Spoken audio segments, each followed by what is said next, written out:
शहरात वाढत्या अंमली पदार्थांच्या विळख्याला रोखण्यासाठी पुणे पोलिसांनी मोठी आणि समन्वित कारवाई करत ड्रग्ज माफियांवर धडक प्रहार केला।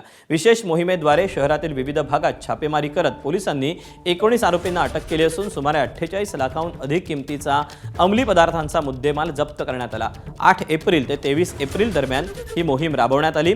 या कालावधीत वाघोली, लोणीकंद, लोहेगाव, विमानतळ परिसर, चंदननगर आणि खराडी या भागात गुप्त माहितीच्या आधारे सलग छापेमारी करण्यात आली। या कारवाई दरम्यान एमडी आणि गांजाची तसंच सेवन करणाऱ्यांविरोधात एनडीपीएस कायद्याअंतर्गत एकूण 13 गुन्हे दाखल करण्यात आले। ड्रग्ज रॅकेटचे धागेदोरे थेट राजस्थानपर्यंत पोहोचत असल्याचं समोर आलं। काही आरोपी राजस्थानमधून एमडी अंमली पदार्थ आणून पुण्यात विक्री करत असल्याची माहिती मिळाल्यानंतर पोलिसांनी तपासाचा वेग वाढवून राज्याबाहेरही शोध मोहीम सुरू केली आहे।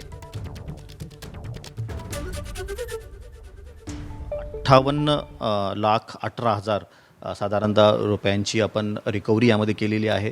ड्रग्स आपण रिकवर केलेले आहेत। मुख्यतः एमडी यामध्ये सीज झालेला आहे। यामध्ये मोडस आम्ही जे ठेवलेली आहे, जी कार्यप्रणाली ठेवलेली आहे, त्यामध्ये इनिशियल रिकव्हरीनंतर बॅक ट्रॅक करून पुढील स्वतःपर्यंत जाण्याचा याच्यामध्ये प्रयत्न आहे। एबीपी माझा, उघडा डोळे बघा नीट।